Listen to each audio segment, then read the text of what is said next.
আসসালামু আলাইকুম, কেমন আছেন সবাই? আশা করি সবাই ভালো আছেন। আলহামদুলিল্লাহ আমি নিজেও ভালো আছি।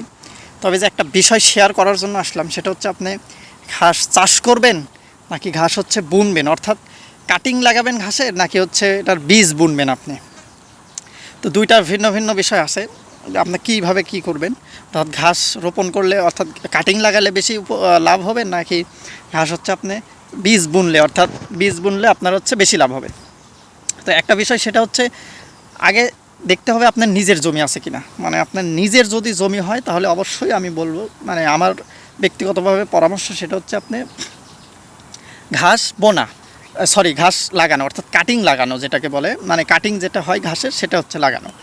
এতে আপনি হচ্ছে দীর্ঘ টাইম কাটতে পারবেন, 3-4 বছর, বেশি এর থেকেও বেশি কাটতে পারবেন যদি আপনি একটু ভালোভাবে ঠিকভাবে পরিচর্যা করেন। তো আর যদি আপনার হচ্ছে নিজের জমি না থাকে, অর্থাৎ অন্যের জমি যদি লিজ নেওয়া বলেন, অর্থাৎ টাকা দিয়ে নেওয়া হয়, তাহলে হচ্ছে আপনি ঘাস চাষ করতে হবে। ঘাস আপনাকে হচ্ছে কাটিং লাগানো যাবে না। কাটিং লাগালে কি হবে, দেখা যাচ্ছে যদি কাটিং লাগান আপনি হচ্ছে আগামী বছর যদি 1 বছরের কন্ট্রাক্ট হয়, আপনি হচ্ছে 1 বছর পরে তিনি নিয়েও নিতে পারে। তাহলে হচ্ছে দেখা যাচ্ছে আপনার ঘাস হইতে সময় লাগবে প্রায় 3 মাস। প্রথম অবস্থাতে কাটিং লাগানোর পরে আপনার মোটামুটি সময় লাগবে 3 মাস। মানে 3 মাস চলে যাওয়ার পরে আর কি, মানে আপনি হচ্ছে 3 মাস যদি কাটিং বের হতে লাগে, অর্থাৎ ঘাস আপনি কাটতে সময় লাগে, তাহলে হচ্ছে 3 মাস আপনার হচ্ছে এদিকে চলে যাবে, থাকবে আর মাত্র 9 মাস। 9 মাসে দেখা যাচ্ছে আপনি পরের বার যদি কাটেন 20 থেকে 25 দিন সময় লাগে আপনি হচ্ছে ঘাস বৃদ্ধি হতে। তাহলে হচ্ছে এইভাবে দেখা যাচ্ছে আপনি গড়ে কাটতে পারবেন আপনি 5 থেকে 6 মাস, মানে ঘাস কাটতে পারবেন। আর যদি নিজের জায়গা হয় তাহলে হচ্ছে আপনি কাটিং লাগানোর পর এর হচ্ছে আপনি যখন মন চাইলো তখন কাটলেন, বৃদ্ধি হলো, আস্তে আস্তে পরিচর্যা করলেন, এর হচ্ছে দীর্ঘ মানে ভালো একটা ফলন পেলেন। আর আপনি হচ্ছে যদি ঘাস বোনেন আর কি, অর্থাৎ বীজ বোনেন, মানে বিছন বোনেন, তাহলে হচ্ছে আপনার এটা হবে কি, দেখা যাচ্ছে কাটিং যে সময়টা লাগে 3 মাসের মতো, অর্থাৎ 3 মাসের একটু সময় কম লাগে, এই 50 দিন, মোটামুটি 70 দিনের আশেপাশে লাগে। এর আগে আপনি হচ্ছে ঘাসটা যদি আপনি বীজ বোনেন তাহলে হচ্ছে আপনার সময় লাগবে 1 মাসের থেকেও কম। ঘাস আপনার হচ্ছে বের হয়ে যাবে আর কি, মানে আপনি কাটার উপযুক্ত হবে, এর মধ্যে আপনি কাটতে পারবেন। তাহলে হচ্ছে এদিকে আপনি হচ্ছে যদি অন্যের জমি হয় আপনার ঘাস কাটতে পারতেছেন মাত্র 5 থেকে 6 মাস, এর মাঝখানে আপনি আর কোনো কিছু করতে পারবেন না। আর যদি নিজের জমি তাহলে যখন ইচ্ছা তখন কাটতে পারবেন।